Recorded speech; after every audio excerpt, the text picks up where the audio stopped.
আসসালামু আলাইকুম। আমি শারমিন তুলি ইয়ামি ফুড অ্যান্ড চ্যানেল থেকে সবাইকে স্বাগতম জানাচ্ছি। আজকে আমি অসাধারণ মজার একটি রেসিপি আপনাদের সাথে শেয়ার করব। আমি ঝাটকা মাছ কীভাবে ভুনা করতে হয় তা শেয়ার করব। আমার খুব পছন্দের এই রেসিপিটি। প্রথমে আমি 5টি ছোট সাইজের ঝাটকা মাছ কেটে ভালোভাবে পরিষ্কার করে নিয়েছি। মাছগুলোকে দোনো সাইডে কেটে নিয়েছি। এভাবে করে কেচে নিয়েছি দোনো সাইডে, যাতে হলুদ লবণ মশলাটা ভালোভাবে মাছের মধ্যে ঢুকে যায়। এবার মাছগুলোকে আমি প্রথমে হলুদের গুঁড়া দিয়ে দিচ্ছি। হলুদের গুঁড়ো দেওয়া হয়ে গেলে আমি দিয়ে দেব মরিচের গুঁড়ো।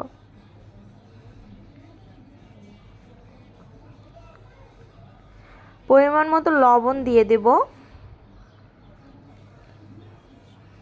এবার প্রতিটি মাছ আমি ভালোভাবে এপিট ওপিট ভালোভাবে হলুদের গুঁড়ো মরিচের গুঁড়ো এবং লবণ ভালোভাবে মেখে নিব।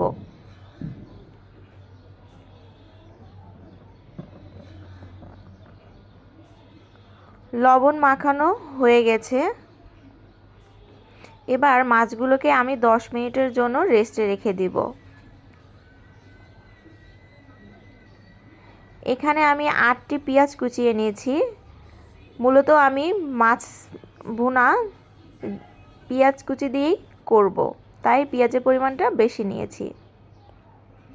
এবার একটি প্যানে আমি তেল দিয়ে দিয়েছি। তেল গরম হয়ে আসা পর্যন্ত অপেক্ষা করব। তেল গরম করে নিতে হবে অবশ্যই। তেল গরম হয়ে আসলে আমি মাছগুলো এক এক করে দিয়ে দেব। এখানে আমি 5টি মাছ নিয়েছি, কিন্তু প্রথমে আমি 3টি মাছ ভেজে নিব। সবগুলো মাছ একসাথে দিলে মাছগুলো ভেঙে যাবে, তাই আমি লোয়ার মিডিয়াম আঁচে মাছগুলো ভেজে নিব। জাল একেবারে বাড়িয়ে দেওয়া যাবে না, তাহলে মাছগুলো ভাজা ভালোভাবে হবে না। মচমচে ভাজা করে নিব আমি। অনেক সময় নিয়ে এক সাইড মাছ আমি ভেজে নিয়েছি। এবার আমি অন্য সাইড মাছ ভেজে নিব। একইভাবে চুলার আঁচটা আমি মিডিয়াম করে রেখেছি। মাছগুলো একটু সময় নিয়ে ভাজতে হবে, তাহলে ভাজা অনেক সুন্দরভাবে হবে। দেখতেই পাচ্ছেন মাছের কালার লাল হয়ে গেছে, মাছগুলো ভাজাও অনেক মুচমুচে হয়েছে। এবার আমি তুলে নিচ্ছি। আবার একই তেলে আমি সেমভাবে তেল গরম হয়ে আসলে বাকি দুটো মাছ দিয়ে দিচ্ছি।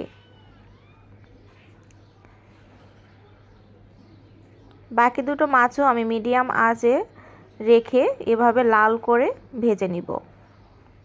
মাছটা সময় নিয়ে ভাজতে হবে। এবার একই তেলে আমি কেটে রাখা 8টি পেঁয়াজ দিয়ে দিচ্ছি। পেঁয়াজগুলোকেও মিডিয়াম আঁচে রেখে ভালোভাবে নেড়ে ভেজে নেব। পেঁয়াজটাকে ভালোভাবে সময় নিয়ে ভাজতে হবে। এবার আমি 4টি কাঁচামরিচ দিয়ে দিচ্ছি। পেঁয়াজ সেদ্ধ হওয়ার জন্য পরিমাণ মতো লবণ দিয়ে দিচ্ছি। লবণের পরিমাণটা আমি কম দিয়েছি, কারণ মাছে আমি প্রথমেই লবণ মেখে নিয়েছিলাম। যতটা সম্ভব সময় নিয়ে পেঁয়াজগুলোকে ভালোভাবে ভেজে নিতে হবে। এবার সামান্য পরিমাণ পানি দিয়ে দিয়েছি। আমি অন্য কোনো বাটা মশলা ইউজ করব না, শুধু পেঁয়াজ দিয়েই ভুনাটা তৈরি করব। মাছের এই ভুনাটা বেশি মশলা দিলে ইলিশ মাছের সেন্টটা পাওয়া যায় না, তাই কম মশলা দিয়ে ভুনা করব। এবার পেঁয়াজ হালকা সেদ্ধ হয়ে আসলে আমি মাছগুলোকে দিয়ে দেব।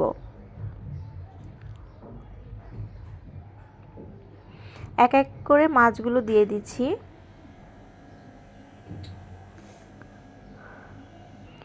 এবার কেটে রাখা ধনিয়া পাতা এক সাইডে দিয়ে দেব। ধনিয়া পাতাটা দিলে ঝাটকা মাছ থেকে অসম্ভব সুন্দর একটা ফ্লেভার পাওয়া যাবে। এবার চুলার আঁচ মিডিয়ামে রেখে আমি ঢাকনা দিয়ে কোনোভাবে না নেড়েই রান্না করে নেব।